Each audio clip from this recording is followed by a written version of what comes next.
শিৱসাগৰ জিলাৰ বান পৰিৱেশ লাহে লাহে কিছু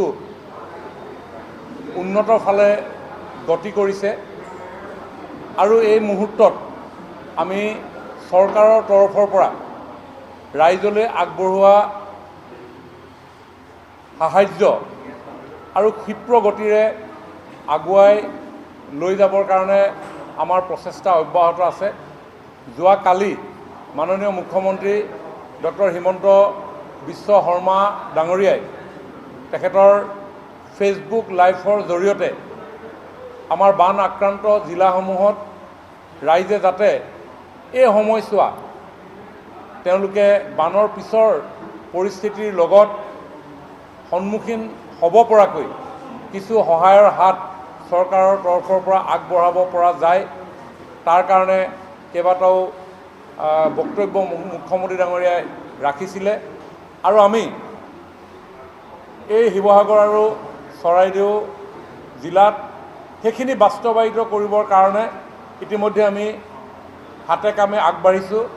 মুখ্যমন্ত্ৰী ডাঙৰীয়াই কৈছিলে যে এই মুহূৰ্তত ৰাইজ পুনৰ নিজৰ ঘৰখনত উপস্থিত হোৱাৰ ক্ষেত্ৰত যিসমূহ সমস্যা আছে, সেই কাৰোবাৰ ঘৰত চিল্টিং হৈ গৈছে, সেই চিলখিনি আঁতৰাব লাগে, হয়তো কাৰোবাৰ খুঁটাটো ভাগি গৈছে, খুঁটাটো বদলাব লাগে, কাৰোবাৰ বাচন বৰ্তনসমূহ পুতি গৈছে, বাচন বৰ্তনসমূহ কিনিব লাগে, অথবা ঘৰৰ লাগতিয়াল কিছু সামগ্ৰী ক্ৰয় কৰিব লাগে।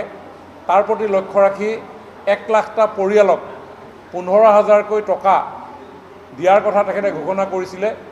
আজি আমি দুয়োখন জিলাৰ প্ৰশাসনৰ লগত এই 1 লাখটা পৰিয়াল, ক্ষতিগ্ৰস্ত পৰিয়াললৈ যাতে আমি এই 15,000 টকাটো পঠিয়াব পাৰোঁ, তাৰ কাৰণে এটা ছাৰ্ভে কৰাৰ প্ৰক্ৰিয়া আমি আৰম্ভ কৰিছোঁ।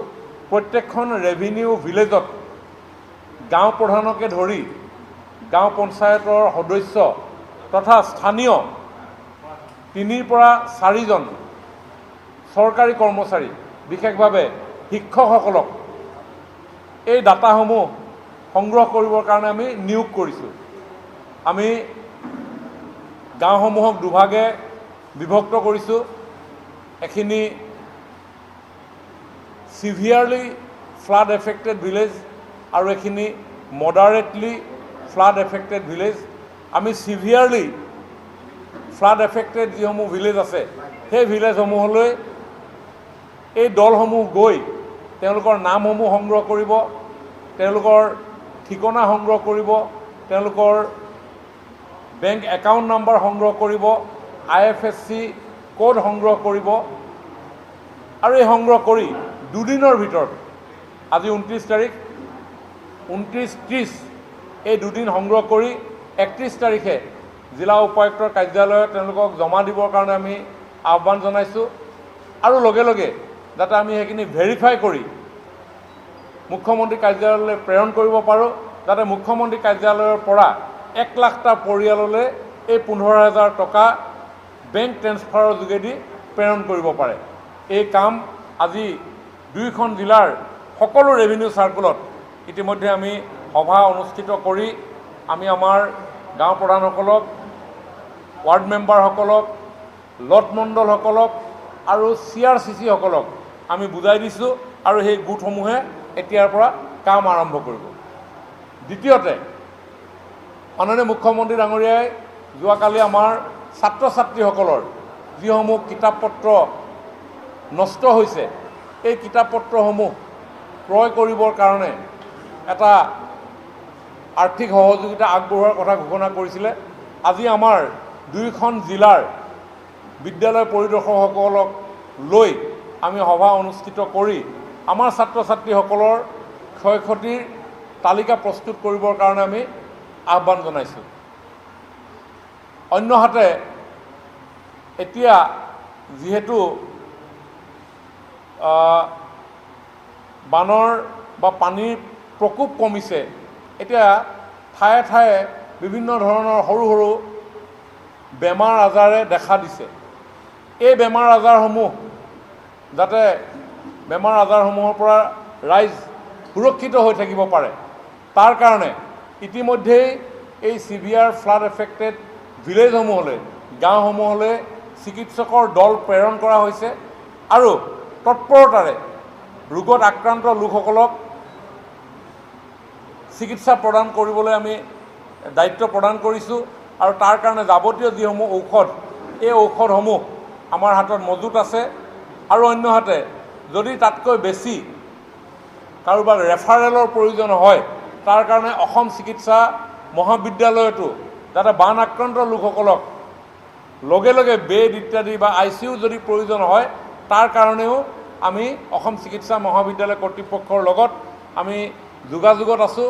যদি কিবা কাৰণত তেনেকুৱা প্ৰয়োজন হয় আমি অসম চিকিৎসা মহাবিদ্যালয়তো তেওঁলোকক এই চিকিৎসা প্ৰদানৰ ব্যৱস্থা কৰিবৰ কাৰণে ঠিক কৰি ৰাখিছোঁ। প্ৰতিটো ক্ষতিগ্ৰস্ত পৰিয়ালৰ ওচৰত চৰকাৰ আছে, প্ৰতি মুহূৰ্তত চৰকাৰ আছে।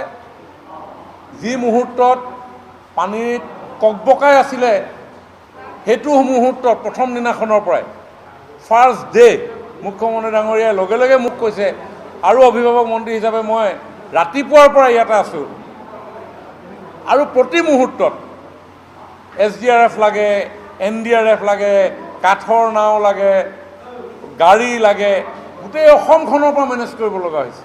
আমি সকলো অসমখনৰ পৰা মেনেজ কৰি আনি ৰাইজক এই বিপদৰ সময়ত আমি উদ্ধাৰ কামত লাগি আছোঁ। ৰিলিফ ষ্টাৰ্ট আমি লগে লগে কৰিছোঁ।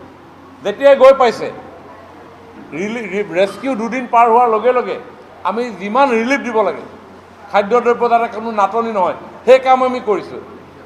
আগতে যেতিয়া চেণ্ট্ৰেল টীম এনেকুৱা ধৰণৰ দুৰ্যোগৰ সময়ত আহে 3 মাহৰ পিছত আহে, 4 মাহৰ পিছত আহে, তেওঁলোকে একো নেদেখে। কিন্তু মুখ্যমন্ত্ৰী ডাঙৰীয়াৰ তৎপৰতাত কেন্দ্ৰীয় চৰকাৰে ডিউৰিং ফ্লাড উইদিন 5 days কেন্দ্ৰীয় টীম আহি ইয়াতে আহি পৰ্যবেক্ষণ কৰিছে, হুবহু ছবি তেওঁলোকে দেখিছে। গতিকে ৰিহেবিলিটেশ্যনৰ ক্ষেত্ৰত আমাৰ চৰকাৰে মুখ্যমন্ত্ৰী ডাঙৰীয়াৰ নেতৃত্বত, প্ৰধানমন্ত্ৰী ডাঙৰীয়াৰ নেতৃত্বত জিলাখনৰ ক্ষতিগ্ৰস্ত লোকসকলৰ কাষত আমি আছোঁ আৰু এছেছমেণ্টৰ পিছত সেই কথা আমি নিশ্চয় ৰাইজক জনাম।